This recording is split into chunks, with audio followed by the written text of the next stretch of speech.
Hi, Barry here from Beat the Cyberbully.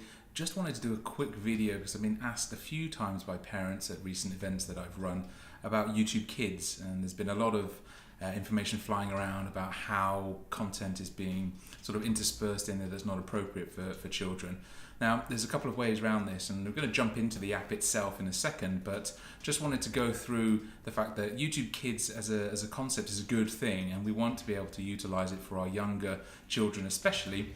But as with all of these applications, we want to make sure that we're putting the right privacy settings in place, the right safety parameters and so forth, so that they can use this technology, which we want them to at the end of the day, and they can use it safely, and we can be a little bit more at peace, understanding that there is some things in place to prevent them from seeing things that they shouldn't be seeing. And we can perhaps give them a little bit more autonomy rather than looking over them all of the time and trying to see what they're doing, which of course is not really realistic. So let's jump into the app. We jump in live on my phone here. I'm doing it on a mobile on purpose because most people will have this downloaded on perhaps a smartphone or a tablet device. So we'll run through a couple of quick things just to show you how we can perhaps put things in place to keep them a bit safer, some of the settings that you as a parent have access to, and allow them to utilize this app so they can watch some of their programs, etc., without too much fear of inappropriate content popping up in their YouTube feed. Okay, so let's check out this now that we started in here. First time you click on to YouTube Kids, it walks you through this opening sequence and then will take you into the app. Now, if you've just downloaded YouTube Kids for the first time and are then looking at this, you'll be taken through as a parent an initiation, if you like, process that will ask you to set a few things up. And once you've done those things, you'll land on this as the home page. What you can see here, obviously, are the different shows that are available on YouTube Kids. In the home page, you can then go through to music, and you can see what else is available music-wise. Our favorite Baby Shark there, it would drive some parents insane, I'm sure. We then have the learning area, so there's a educational element to YouTube Kids, and then there's an explore area where they can look at certain things. Now, if you came through this process for the first time, one of the things that YouTube Kids as an app will have asked you is whether or not you want to have the search function available. A lot of questions coming from parents about how to perhaps do something about this. The ability for them to go searching means that the algorithm picks up on what they're searching for, and then sometimes this content that's been doing the rounds that is not child friendly pops up within the app because no algorithm is 100% perfect. One way around this is to, when you look at the search bar, you turn off search. As you can read there very quickly, when you turn search on, your child can search for new videos that interest them from millions available on the app, and turning it off means that they can't. So what this is a precursor to you sitting down and setting up YouTube Kids with them to subscribe them to specific channels, so whether it be Peppa Pig or Bed and Holly or whatever it is. So you're subscribing to the official channels, and with search turned off, they aren't able to actually go looking for different subject matter, which would then influence the algorithm and then influence what was actually showing up on their homepage. So I went through this process and turned it off. We'll keep it turned off, and the reason why that's popped up there is because I'm logged in as the parent, and so our children on their accounts wouldn't get this option. What they also wouldn't be able to do is down on the right hand corner you can see this lock button.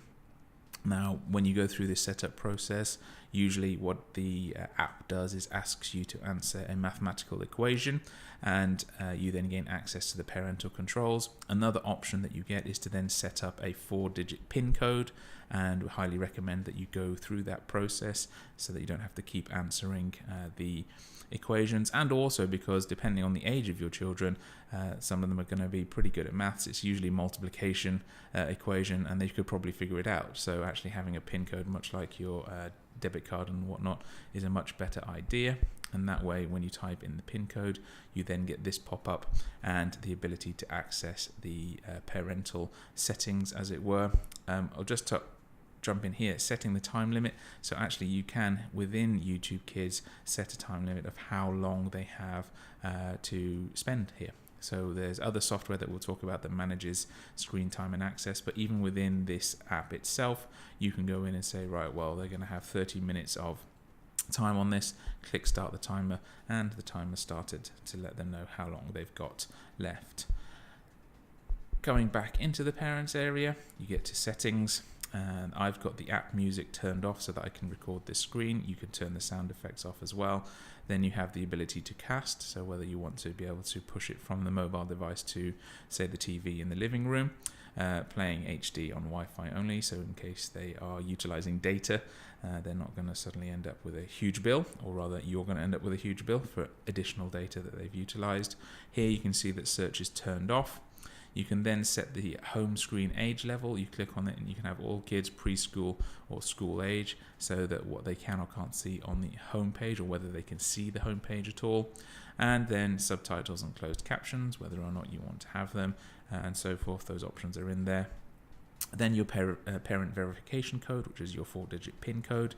And then we move into this area of privacy, so that we can clear the history. So if, for example, they have somehow managed to start watching something inappropriate, we can clear that history, and that sort of wipes the slate clean, if you like, and it stops the algorithm from serving up things it thinks is relevant to what our children were searching for.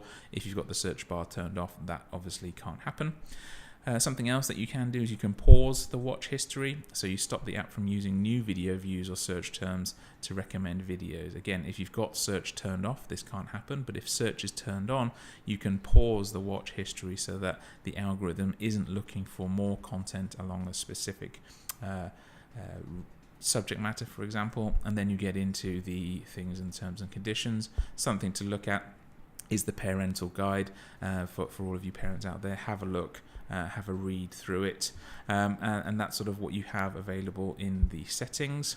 Something that a lot of parents are saying, well, how do I block a video? Well, when you're in a video, you can click onto the 3 buttons at the top, and you have the ability to report it right there on the screen. So you can also turn off subtitles, but this is about the ability to block the specific content. So your 3 dots at the top, you can report this and therefore get it blocked. So that's a quick run through, pretty basic, but again, what we found is that sometimes going back to basics is really what we need to do to help you as mum and dad to start the journey.